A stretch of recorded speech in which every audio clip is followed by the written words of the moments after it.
So, welcome to a fireside reading of Wuthering Heights by Emily Brontë. Chapter 19. A letter, edged with black, announced the day of my master's return. Isabella was dead, and he wrote to bid me get mourning for his daughter and arrange a room and other accommodations for his youthful nephew. Catherine ran wild with joy at the idea of welcoming her father back, and indulged most sanguine anticipations of the innumerable excellencies of her real cousin. The evening of their expected arrival came. Since early morning she'd been busy ordering her own small affairs, and now, attired in her new black frock, poor thing, her aunt's death impressed her with no definite sorrow, she obliged me by constant worrying to walk with her down through the grounds to meet them. "Linton is just 6 months younger than I am," she chattered as we strolled leisurely over the swells and hollows of mossy turf under shadow of the trees. "How delightful it will be to have him for a playfellow. Aunt Isabella sent Papa a beautiful lock of his hair. It was lighter than mine, more flaxen and quite as fine. I have it carefully preserved in a little glass box, and I've often thought what a pleasure it would be to see its owner. Oh, I am happy! And Papa, dear, dear Papa! Come, Ellen, let us run! Come, run!" She ran and returned and ran again many times before my sober footsteps reached the gate, and then she seated herself on the grassy bank beside the path and tried to wait patiently, but that was impossible. She couldn't be still a minute. "How long they are!" she exclaimed. "Ah! I see some dust on the road. They are coming!" "No. When will they be here? May we not go a little way, half a mile, Ellen? Just only half a mile? Do say yes, to that clump of birches at the turn." I refused staunchly. At length her suspense was ended. The travelling carriage rolled into sight. Miss Cathy shrieked and stretched out her arms as soon as she caught her father's face looking from the window. He descended, nearly as eager as herself, and a considerable interval elapsed ere they had a thought to spare for any but themselves, while they exchanged caresses. I took a peep in to see after Linton. He was asleep in a corner, wrapped in a warm, fur-lined cloak, as if it had been winter. A pale, delicate, effeminate boy, who might have been taken for my master's younger brother, so strong was the resemblance. But there was a sickly peevishness in his aspect that Edgar Linton never had. The latter saw me looking, and, having shaken hands, advised me to close the door and leave him undisturbed, for the journey had fatigued him. Cathy would fain have taken one glance, but her father told her to come, and they walked together up the park, while I hastened before to prepare the servants. "Now, darling," said Mr. Linton, addressing his daughter as they halted at the bottom of the front steps, "your cousin is not so strong or so merry as you are, and he has lost his mother, remember, a very short time since. Therefore don't expect him to play and run about with you directly, and don't harass him much by talking. Let him be quiet this evening at least. Will you?" Yes, Papa," answered Catherine. "But I do want to see him, and he hasn't once looked out." The carriage stopped, and the sleeper, being roused, was lifted to the ground by his uncle. "This is your cousin, Cathy, Linton," he said, putting their little hands together. "She's fond of you already. And mind you don't grieve her by crying tonight. Try to be cheerful now. The travelling is at an end, and you have nothing to do but rest and amuse yourself as you please." "Let me go to bed, then," answered the boy, shrinking from Catherine's salute, and he put his fingers to remove incipient tears. "Come, there's a good child," I whispered, leading him in.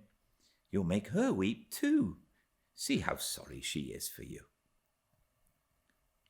I do not know whether it was sorrow for him, but his cousin put on as sad a countenance as himself, and returned to her father. All three entered and mounted to the library, where tea was laid ready. I proceeded to remove Linton's cap and mantle, and placed him on a chair by the table, but he was no sooner seated than he began to cry afresh. My master inquired what was the matter. "I can't sit on a chair," sobbed the boy. "Go to the sofa, then, and Ellen shall bring you some tea," answered his uncle patiently. He had been greatly tried during the journey, I felt convinced, by his fretful, ailing charge. Linton slowly trailed himself off and lay down. Cathy carried a footstool and her cup to his side. At first she sat silent, but that could not last. She had resolved to make a pet of her little cousin, as she would have him to be, and she commenced stroking his curls and kissing his cheek and offering him tea in her saucer, like a baby. This pleased him, for he was not much better. He dried his eyes and lightened into a faint smile. "Oh, he'll do very well," said the master to me after watching them a minute. "Very well, if we can keep him, Ellen. The company of a child of his own age will instill new spirit into him soon, and by wishing for strength, he'll gain it." "Aye, if we can keep him," I mused to myself, and sore misgivings came over me that there was slight hope of that. And then I thought, however will that weakling live at Wuthering Heights? Between his father and Hareton, what playmates and instructors they'll be.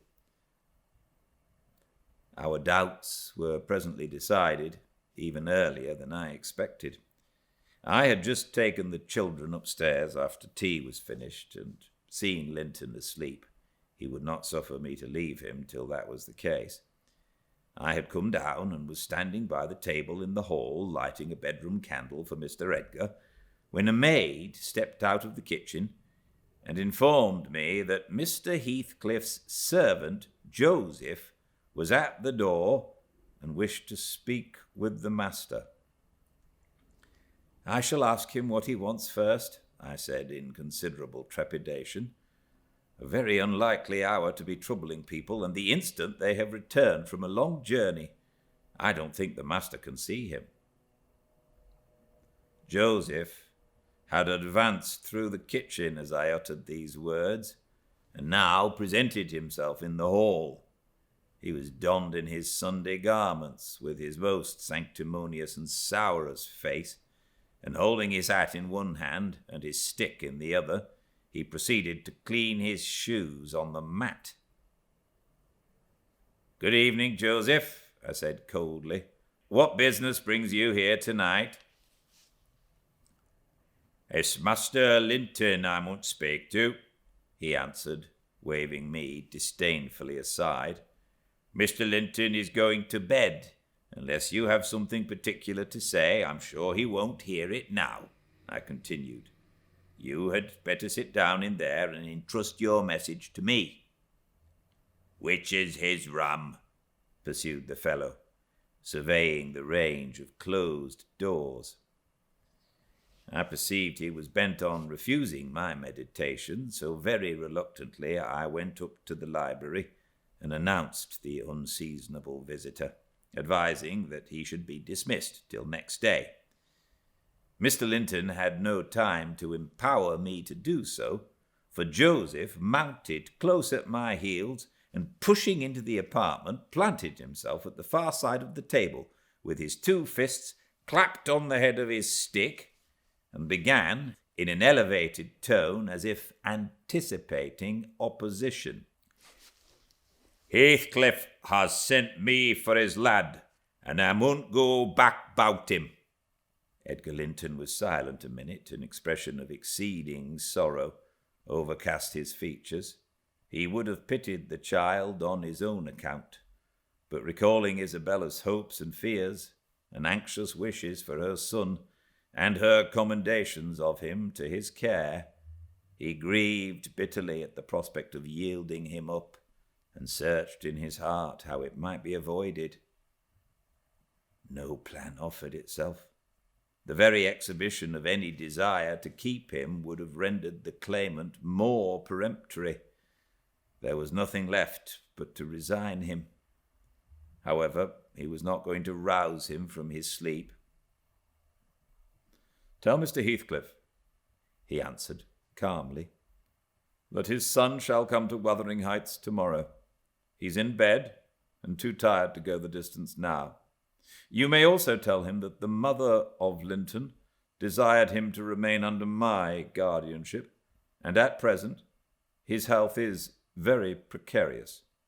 "No," said Joseph, giving a thud with his prop on the floor and assuming an authoritative air. "No, that means naught. Heathcliff makes no count of mother, nor ye norther. But he'll have his lad, and I mun take him. So, now ye know." "You shall not tonight," answered Linton decisively. "Walk downstairs at once and repeat to your master what I have said. Ellen, show him down. Go!" And, aiding the indignant elder with a lift by the arm, he rid the room of him and closed the door. "Varra well," shouted Joseph as he slowly drew off. "Tomorrow he's come himself, and thrust him out, if you dare."